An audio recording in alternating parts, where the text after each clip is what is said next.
Hi, my name is Catherine Went with Syscon, and thanks for taking a moment of your time.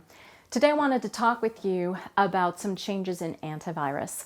The full story is in our September 2021 newsletter, which is available on our website, or give our office a call. And actually, this story was run by several publications as well, and we appreciate them getting the word out about this. So historically, antivirus is kind of a cat and mouse game. There is a virus out there. It is found, so somebody was attacked.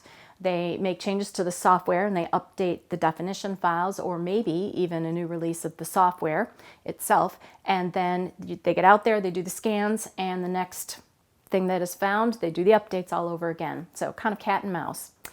The other historical issue with AV is it used to be software that you bought and installed, and therefore you had to update it, upgrade it, and the definition files were updated pretty regularly. So when we would come out to do maintenance, quite a bit of our time was updating antivirus software, which also meant that since our last maintenance, it was out of date and therefore not as reliable as it could have been.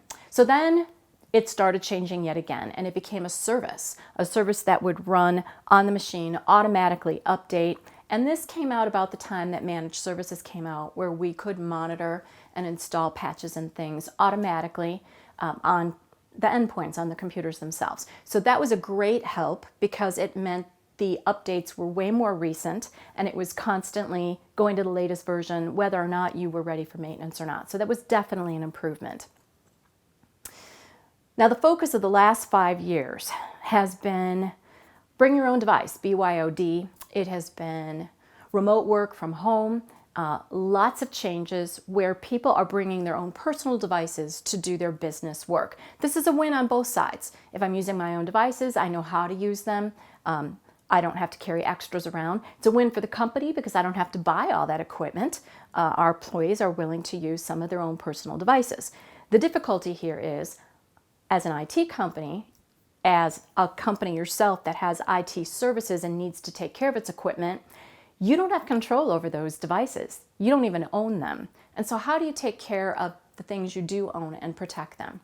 So according to a white paper by Ignite, 85% of breaches have a human element, and we're not at all surprised by that. We see this everywhere in every stat, and we actually see this in the day-to-day calls that we get at the office. Weak passwords, someone clicked on something they shouldn't have, you got an information that a delivery had been made and you didn't even order anything, but you clicked on it anyway and your files are infected. So there are a couple of new kinds of attacks that I bring up in the article. I would recommend you read those, that are way more difficult for the typical antivirus software to detect. They are loaded in memory. They are executables that automatically install whether you clicked or not. So there are some new threats here that the traditional AV, even the one that's a service, just isn't covering anymore. So the next generation of protection is out there, and it is referred to as Endpoint Detection and Response. We have already rolled that out to ourselves and are just wrapping up the project of rolling it out to all of our clients. This service runs continually rather than just waiting for the Sunday afternoon scans. It uses artificial intelligence to track activity and monitor. It is proactively watching what's happening out there rather than simply having something be found and then sending out an update. It's looking for zero-day implications, things that are out there that are just starting, taking advantage of a vulnerability and finding it way earlier in the process. So the EDR is a great tool. It is the next generation on this. We have rolled it out to our clients. There is way more information on this in that article. I would encourage you to take a look and maybe even share it with some of your staff so that they know what's going on and what to expect. So thanks for your time. Thanks for indulging me on a little technical conversation, and we hope you have a great rest of your week.